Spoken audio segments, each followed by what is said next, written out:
స్వాగతం. బులెటిన్ల ముందుగా హెడ్లైన్స్. సమాజానికి రాజ్యాంగం మూల స్తంభం వంటిది రాష్ట్రపతి ద్రౌపది ముర్ము.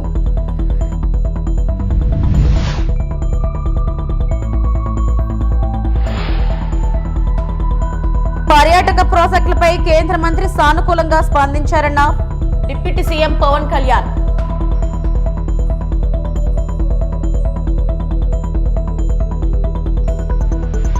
సీఎం రేవంత్ లో నిస్పృహ అసహనం పెరిగాయన్న కేటీఆర్.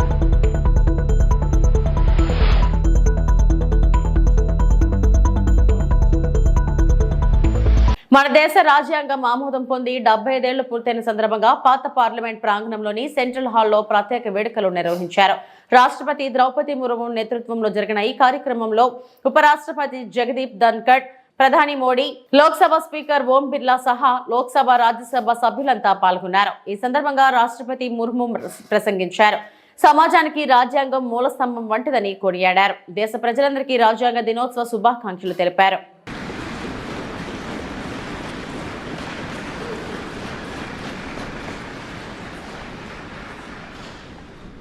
इसी के साथ दूसरी पुस्तक है भारत के संविधान का निर्माण और इसकी गौरवशाली यात्रा। मेरा सादर अनुरोध इस पुस्तक का भी विमोचन करने की कृपा करें।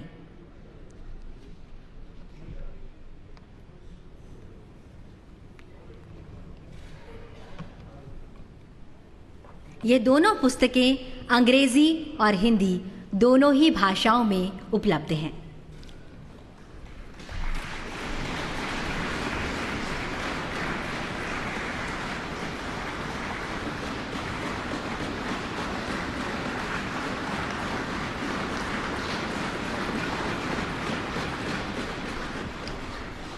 सादर धन्यवाद। संविधान में अंकित चित्रों से भारत का अंतर्मन झांकता है। अतीत की हमारी गहरी जड़ें, समृद्ध विरासत, ज्ञान का व्यापक विस्तार और सभ्यता का सुंदर स्वरूप इन चित्रों के माध्यम से सामने आता है। संस्कृति परंपरा की वे गहरी कड़ी आज भी अक्षुण्ण है, उतनी ही जीवंत है, उतनी ही प्रेरणादायी भी। अतः आपसे सादर अनुरोध भारत के संविधान की कला को समर्पित पुस्तिका का विमोचन करने की कृपा करें।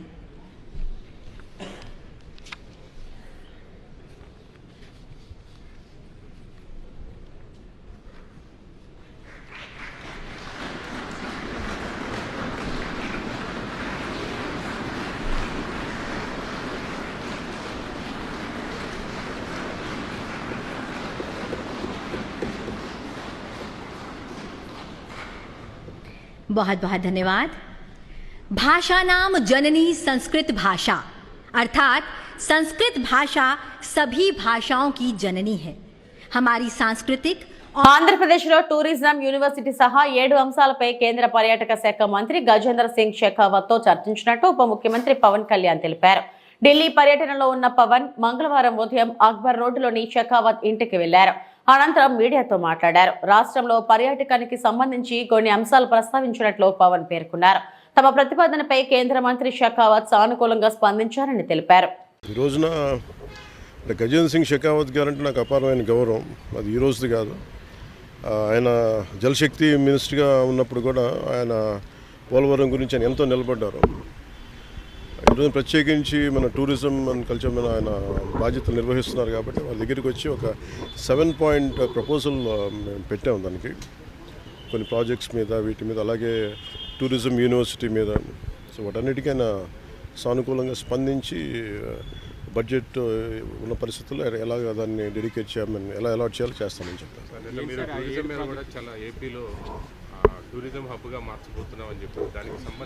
దాంట్లో భాగంగానే ఎందుకంటే మనకి ఇందాక మేము లోపల మాట్లాడుతున్నప్పుడు మన షెకావత్ గారు చెప్పింది కూడా ఏంటంటే మెయిన్ ఒక మనకున్న రాష్ట్రాల్లో చాలా కీలకమైన 975 కిలోమీటర్ కోస్ట్ లైన్ ఉంది.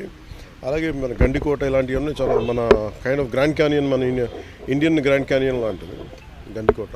సో ఇలాంటివన్నీ ఉన్నాయి. సో మీరు ఇనిషియేట్ చేయండి process, all the support will be there for the state అండి.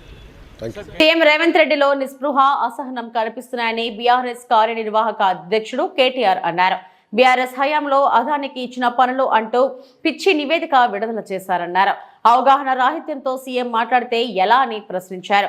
అదాని కలిసి కొన్ని ప్రతిపాదనలు ఇస్తే కేసీఆర్ తిరస్కరించారని గుర్తు చేశారు. అదానికి మేము రెడ్ సిగ్నల్ వేస్తే మీరు రెడ్ కార్పొరేట్ వేస్తున్నారని కేటీఆర్ ఆరోపించారు. అదానితో గత ప్రభుత్వం ఒప్పందాలు చేసుకుని ఉంటే వాటిని కూడా రద్దు చేయాలని కేటీఆర్ డిమాండ్ చేశారు. రెండు కూడా నేను మీకు ప్రెస్ కటింగ్లు ఇస్తాను, చూసుకోండి.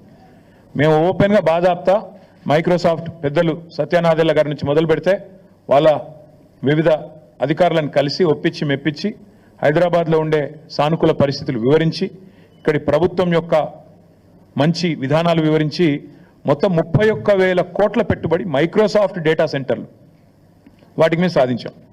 ఈ ముఖ్యమంత్రి గారి పరిజ్ఞానం ఎంత అంటే వీటిని నిన్న ఆయన విడుదల చేసిన దానిలో మైక్రోసాఫ్ట్ డేటా సెంటర్లో ఆయన ఏం విడుదల చేసిండు నిన్న లిస్టులో? Adani data centre.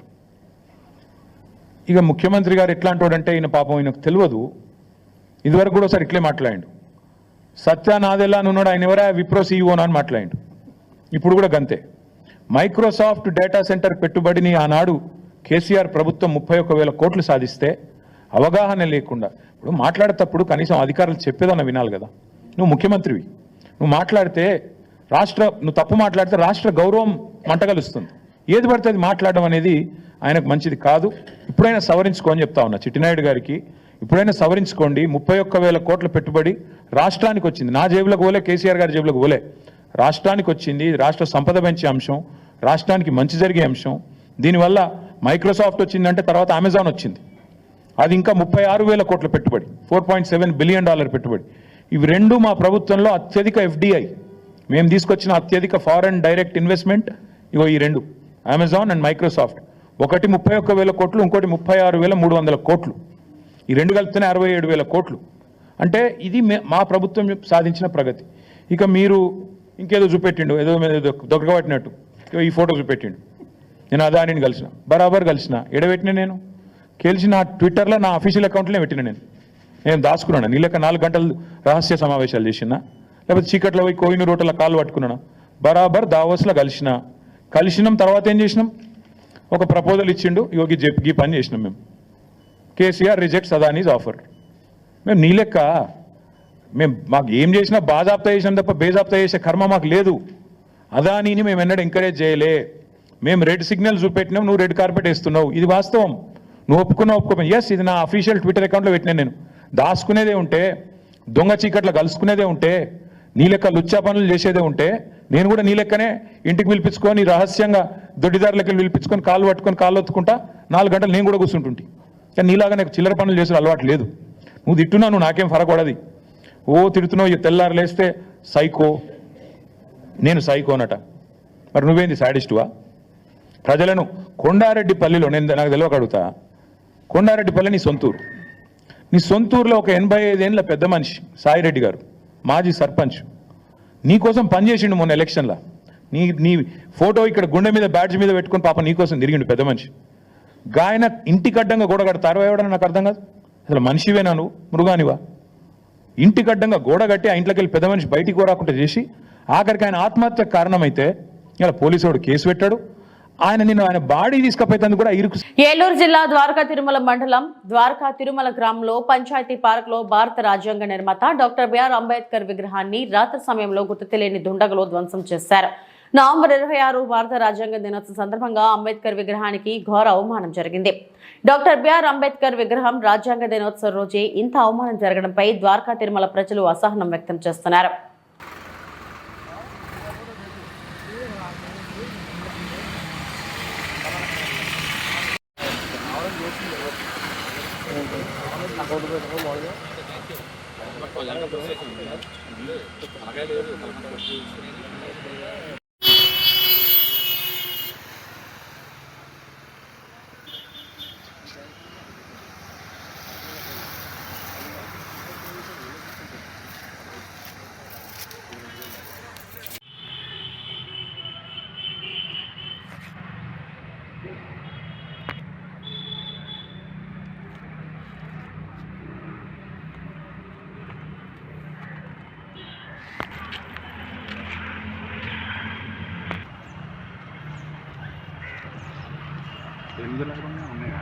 పోసేసి ఉంటుంది.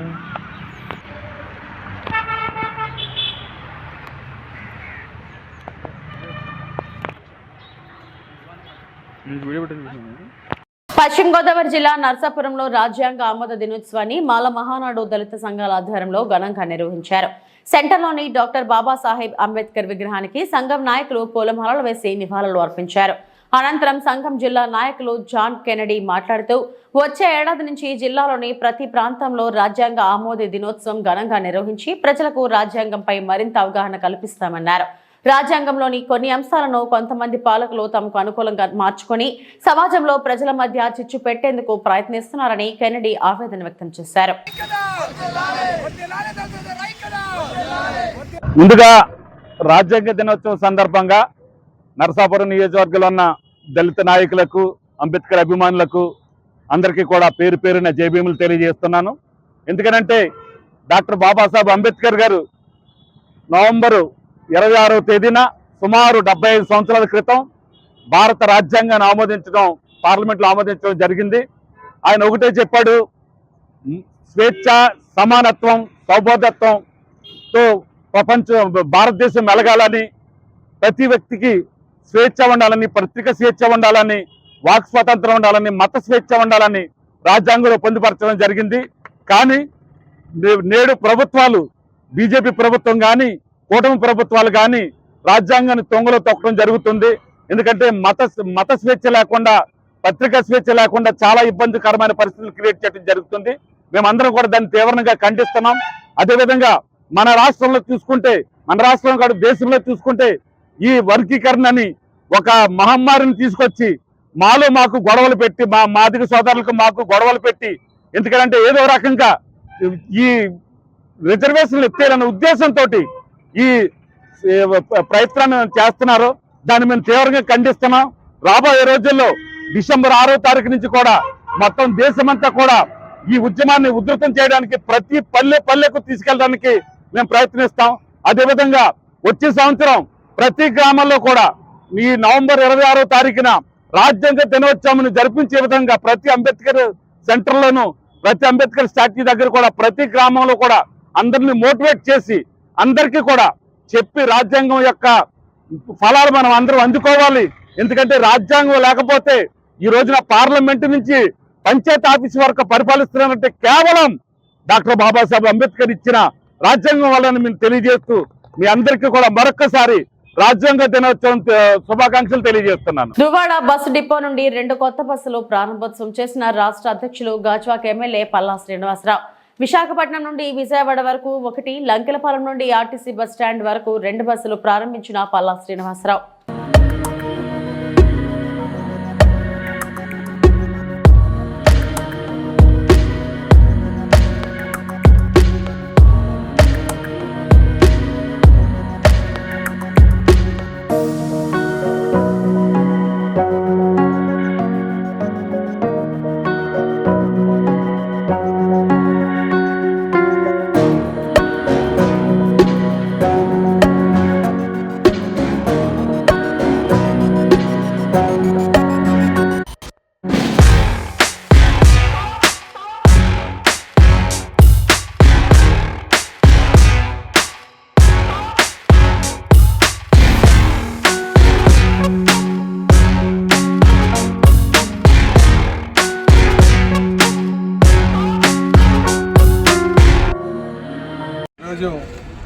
మరి గాజువాక మండలంలో ఉన్నటువంటి పూర్వన్పాలెం డిపోలో 2 బస్సులు ఈరోజు ప్రారంభించడం జరిగిందండి. ఒకటి కొత్తది, అది లాంగ్ డిస్టెన్స్ ట్రావెల్కి, అంటే విజయవాడ వరకు కూడా అది కొత్త బస్సులు ప్రారంభించడం జరిగింది. ఇదే కాకుండా ఈ 2వ సర్వీసు లంకిలపాలెం నుంచి అగనంపూడి మీదుగా స్టీల్ ప్లాంట్ జనరల్ హాస్పిటల్ మీదుగా కాంప్లెక్స్ వరకు వెళ్ళేటువంటి బస్ సర్వీస్ అండి. ఇది ఎక్కువగా మరి అవుట్ సోర్సింగ్లో పనిచేస్తున్నటువంటి ఎంప్లాయీస్కి, అలాగే హాస్పిటల్కి వెళ్ళేటువంటి వారికి బాగా ఉపయోగపడుతుంది. ఎక్కువ డిమాండ్ ఉంది. ఎక్కువ మంది ప్రజలు కూడా ఈ సర్వీస్ వేయమని చెప్పేసి అర్జీలు పెట్టుకున్నటువంటిది. కనుక ఈరోజు డిపో మేనేజర్ గారికి, అలాగే ఆర్ఎం గారికి మేనేజర్ గారికి కూడా నేను ప్రత్యేకంగా ధన్యవాదాలు తెలియజేస్తానండి. అలాగే ఈ సర్వీస్ రావడానికి కూడా మా స్థానిక కార్పొరేటర్ సోదరులు రౌత్ శ్రీని గారు, అలాగే జనసేన నాయకులు విజయ్ గారు అందరూ కూడా కృషిలో ఈరోజు ఇక్కడ రావడం జరిగిందండి. ఈ సందర్భంగా నేను ఆరామ్ గారికి, ఆర్టీసీ డిపో రీజనల్ మేనేజర్ గారికి, డిపో మేనేజర్ గారికి నేను ప్రత్యేకంగా ధన్యవాదాలు తెలియజేసుకుంటానండి. ఇంకా ప్రభుత్వం ప్రోత్సాహంతో ఇంకా మెరుగైనటువంటి సేవలు అందించడానికి ఆర్టీసీ ముందుకు వస్తుందని కూడా మేము ఆశిస్తున్నామండి.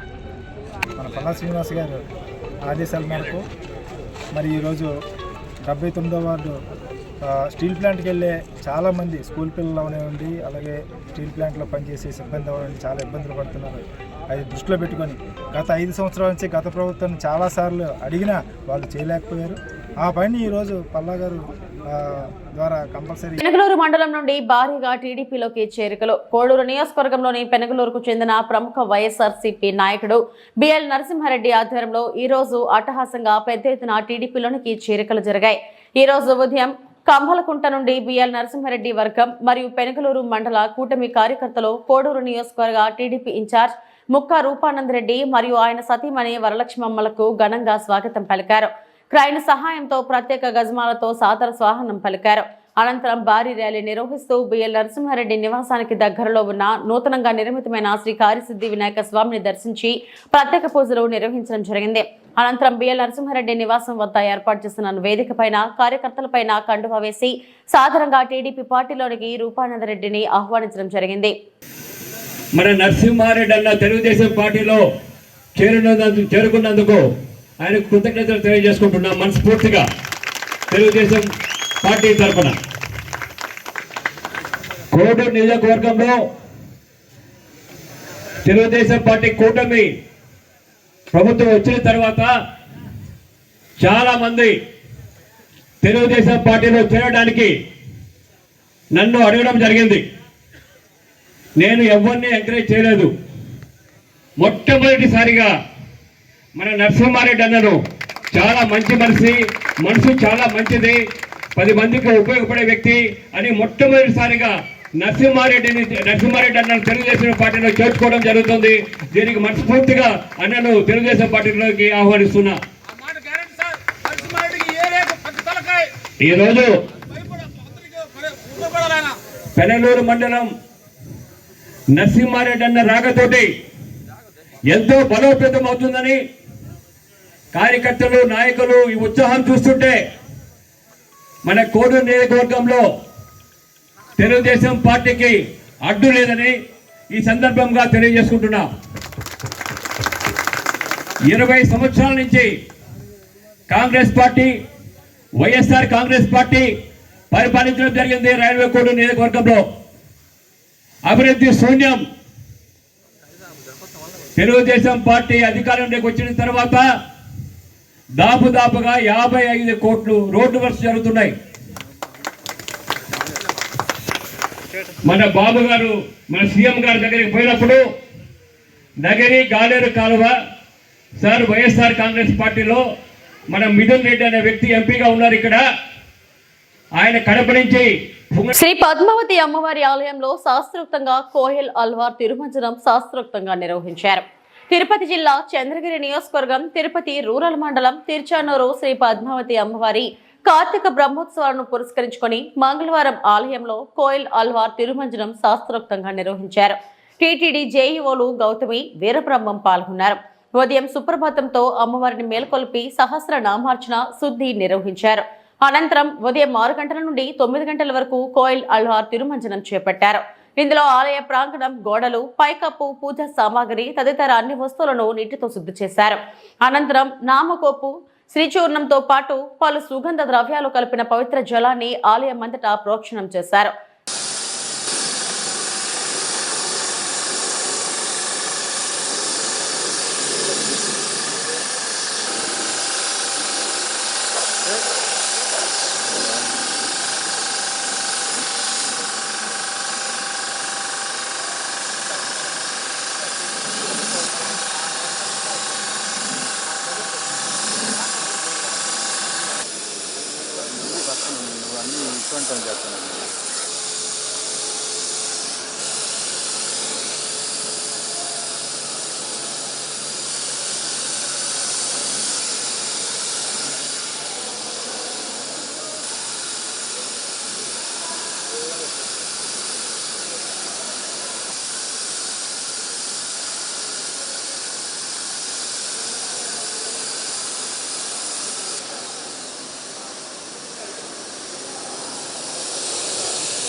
శ్రీ పద్మావతి దాయల వారికి కార్తీక బ్రహ్మోత్సవంలో ఈరోజు కోయిలాల్వారి తిరుమంజనంతో రంగరంగ వైభవంగా ప్రారంభమైనది.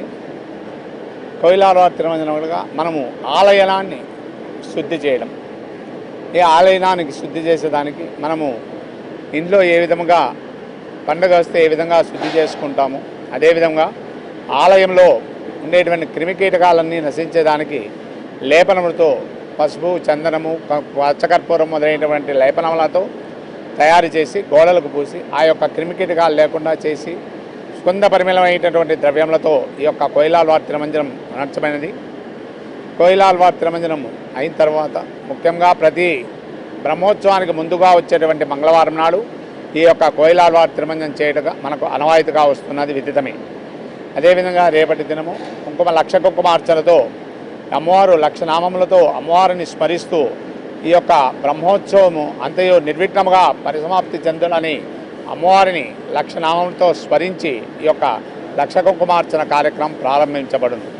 అదేవిధముగా ఈరోజు పరదాలు స్వర్ణకుమార్ రెడ్డి హైదరాబాదు అతను ఈ పరదాలు.